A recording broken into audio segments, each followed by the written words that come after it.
राज्य में बढ़ती किसान आत्महत्याओं के मुद्दे पर सरकार का ध्यान आकर्षित करने के लिए चिखली के किसान पुत्र ने किसान सहवेदना दिवस के अवसर पर एक दिन का अन्न त्याग आंदोलन किया।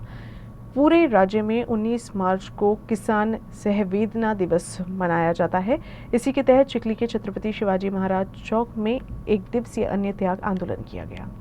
जो अन्नदाता या देशातल्या जगातल्या लोकांना अन्न पुरवतो त्याच्यावर आत्महत्येची वेळ आली, ती बिकट अवस्था ज्या व्यवस्थेनं आणली त्या व्यवस्थेला जाग यावा, त्यांच्यापर्यंत आमचा आवाज पोहोचावा याच्यासाठी महाराष्ट्रभर अनेक सामाजिक कार्यकर्ते राजकीय मतभेद, राजकीय पक्ष विसरून असे उपवास आंदोलन करत आहेत। 19 मार्च 1986ला महाराष्ट्रातली पहिली आत्महत्या झाली।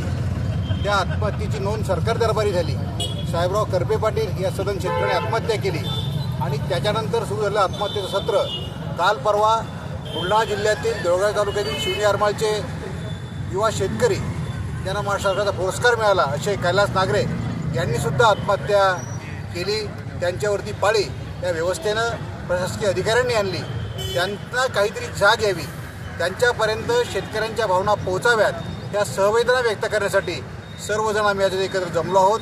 आज या निमित्तानं सामाजिक शेतकरी संघटना असतील, सामाजिक संघटना असतील, विविध राजकीय पक्ष असतील, सर्व पदाधिकारी कार्यकर्ते उपस्थित झाले आहेत आणि यातून एक सूर निघाला की यापुढे आपण शेतकऱ्यांचे पुत्र म्हणून, किसान पुत्र म्हणून शेतकऱ्यांच्या समस्यावर आवाज उठवण्यासाठी एकत्र येऊ।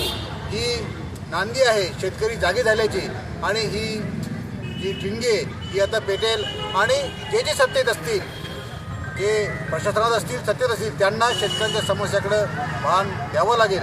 हा सूर, हा संदेश यातून द्यायचा आहे।